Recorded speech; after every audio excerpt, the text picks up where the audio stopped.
Okay, so good morning. Wallet muna tayo.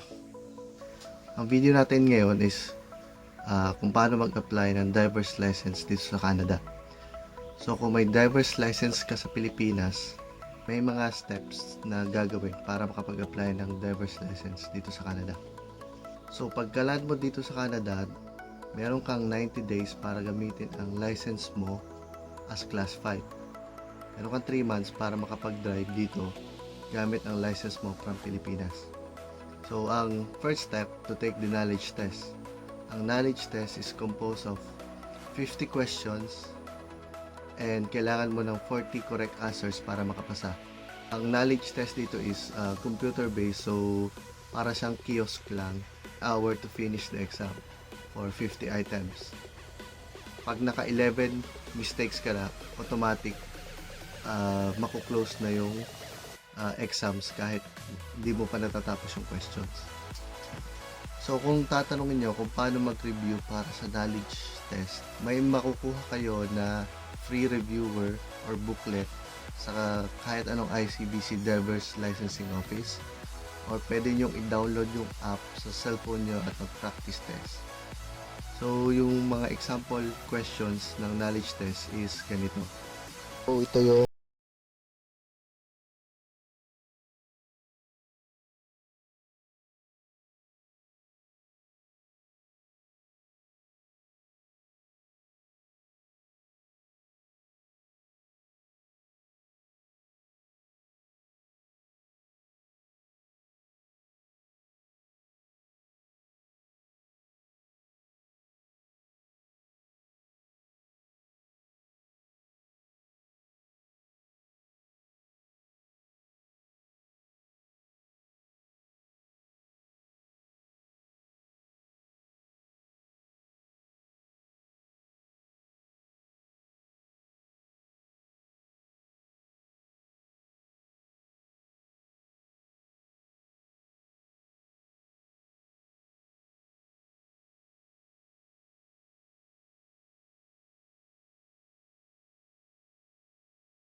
motorists have cleared the intersection and pedestrians have cleared the crosswalk.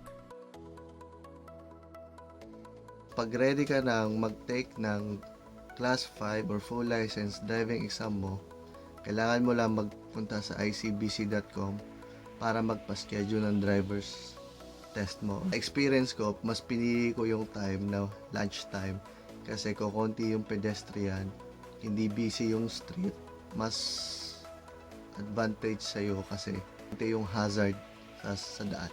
So ilang tips lang na natutunan ko para makapasa sa Class 5 driving test. Follow the speed limit, follow the traffic signs, and then watch out for pedestrians and just practice and practice para masanay dito sa street sa Canada. Iwanan na yung driving habits galing sa Pilipinas. Lahat ng information about sa payment, kung magkano lahat ng babayaran sa license and sa exam is makikita nyo sa icbc.com. So yun lang, steps para makakuha ng driver's license dito sa Canada kung may lisensya ka na sa Pilipinas. Kumuha ng knowledge test, practice mag-drive, then after, pa-schedule ka na for driving test for Class 5. After passing that, mabibigyan na sa'yo yung Class 5 full driver's license. Makakapag-drive ka na ng solo and without any restrictions. So, yun lang sa ngayon. Kung nagustuhan yung video na to, please like and subscribe. And abangan yung susunod ko pang video.